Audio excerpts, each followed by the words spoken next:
Orissa east India का एक महत्वपूर्ण स्टेट है जो अपने कल्चर, स्पिरिचुअलिटी, क्राफ्ट, डांसिंग और सीनिक ब्यूटी के लिए दुनिया भर में बेहद मशहूर है।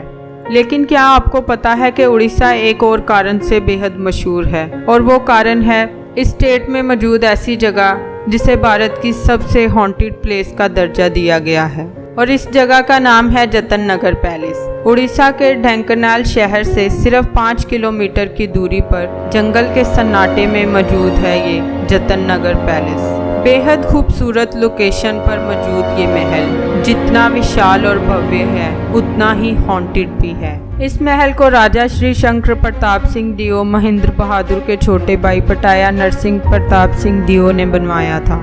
100 कमरों का बना ये आलीशान महल उन्होंने अपनी रानी जनता देवी के लिए बनवाया था, इसीलिए इसका नाम जतन पैलेस रखा गया। पहाड़ी के टॉप पर मौजूद ये आलीशान महल बेहद खूबसूरत दिखता है, लेकिन इसके मशहूर होने का कारण इसकी खूबसूरती नहीं बल्कि इसका डरावना इतिहास है, और वो किस्से कहानियाँ हैं जो वहाँ के मौजूद लोग सदियों से सुनते और सुनाते आ रहे हैं। कहा जाता है कि यहाँ के राजा श्री शंकर प्रताप सिंह दियो महेंद्र बहादुर एक बेहद कुशल और खुददार राजा थे जो हमेशा अपनी प्रजा के हित में ही काम किया करते थे। उनके शासन में हर एक नागरिक खुशी और अमन चैन से जीता था। लेकिन राजा के इंग्लैंड चले जाने के बाद यहाँ की गद्दी राजा के छोटे भाई पटाया नरसिंह प्रताप सिंह दियो को मिल गई, जो कि बेहद घमंड और क्रूरता से भरा हुआ था। शासन संभालते ही उसने लोगों पर अत्याचार करना शुरू कर दिया। उसी के चलते उसने इस महल को बनवाने की शुरुआत की, और यहाँ काम करने के लिए राजा ने हजारों मजदूरों, हाथी घोड़ों और कई जानवरों को लगवाया, और उनसे उनकी क्षमता से भी ज्यादा काम लिया जाता था। यही वजह थी कि लोगों की असाधारण मृत्यु होने लगी।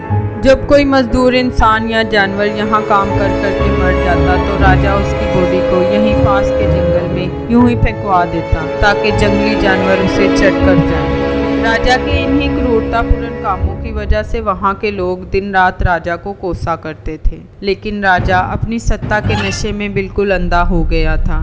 ये सब यूं ही चलता रहा और आखिरकार ये महल बनकर तैयार हो गया।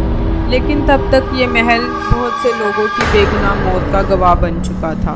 कहा जाता है कि वहाँ पर काम करने वाले मजदूरों को अक्सर पैरानॉर्मल घटनाओं का सामना करना पड़ता था, और मान लिया गया था कि ये महल भटकती आत्माओं का अड्डा बन चुका है। और महल के उद्घाटन के दिन लोगों को महल के बुर्ज पर बैठा एक गिद्ध दिखाई दिया। इस घटना को राजा के करीबियों ने अपशगुन माना और राजा को सलाह दी कि वो महल में रहने ना जाए, वरना इसका अंजाम गलत हो सकता है। राजा ने इस बात को पक्का करने के लिए महल में रहने के लिए एक दरबारी को भेजा। उसे वहाँ महल में जाना था और कुछ दिन रहना था, और वापस आकर राजा को बताना था कि ये जगह वाकई ही भूतिया है या नहीं। लेकिन हैरत की बात यह है कि महल में जाने के अगले दिन ही वो दरबारी वहाँ से गायब हो गया। वो कहाँ चला गया, या मारा गया, या अपनी जान बचा के हमेशा के लिए भाग गया, ये कोई नहीं जानता।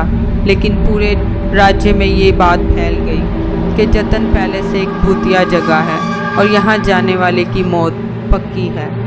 जिस महल को नरसिंह प्रताप सिंह ने बहुत सी लाशों पर खड़ा किया, वहाँ वो या उसके परिवार का एक भी सदस्य एक दिन भी नहीं रह सका। ये महल इंसानों से वीरान पड़ा है। यहाँ सिर्फ सन्नाटा पसर रहा है, और कई किस्म की भटकती आत्माएं हैं जो अपने अगले शिकार के लिए इंतजार कर रही हैं। और तभी से ये माना जाता है कि ये जगह बेहद खतरनाक है। यहाँ बहुत से भूतों का डेरा है, और रात में तो क्या, यहाँ कोई दिन में भी नहीं आना चाहता। वहाँ के लोगों की माने तो बीते समय में ऐसी बहुत सी घटनाएं सामने आई हैं। वहाँ जाने वाले लोगों को भटकती आत्माओं का सामना करना पड़ता था, और बहुत से लोग हैं जो वापस भी नहीं आ सके। हजारों भटकती हुई आत्माओं की वजह से ये जगह भारत की भूतिया जगहों में से एक मानी जाती है। यही वजह है कि 2020 तक ये जगह एक खंडर जैसी दिखती थी। इसे सिर्फ जंगली घास और झाड़ियों ने घेरे रखा था। लेकिन इस जगह के वर्तमान मालिक फॉर्मल एमएलए कृष्ण चंद्र पात्रा, जो कि उसी राजघराने के वंशज हैं जिन्होंने ये महल बनवाया था, इस महल को रीन्यूएट करवाना चाहते हैं। उनका प्लान है कि इस जगह को एक हेरिटेज साइट की तरह से फिर से तैयार किया जाएगा और साथ ही साथ उनका उन घटनाओं के बारे में ये कहना है कि इस जगह के बारे में गलत अफवाहें फैलाई गई हैं। इस जगह का सच क्या है ये आज तक किसी को नहीं पता। जिस तरह राजघराने के वंशज इस जगह से जुड़ी घटनाओं को सिरे से नकारते हैं, उसी तरह उन लोगों के वंशज जो इस जगह के शिकार बन चुके हैं इस बात का दावा करते हैं कि ये जगह बहुत ही भूतिया है और इस जगह को ऐसे ही छोड़ देना चाहिए। अगर यहाँ फिर से कंस्ट्रक्शन की गई तो हो सकता है कि यहाँ की दीवारें एक बार फिर से बोल पड़ें। और अगर आप कभी इस जगह पर गए हैं तो हमारे साथ अपना एक्सपीरियंस ज़रूर शेयर करें।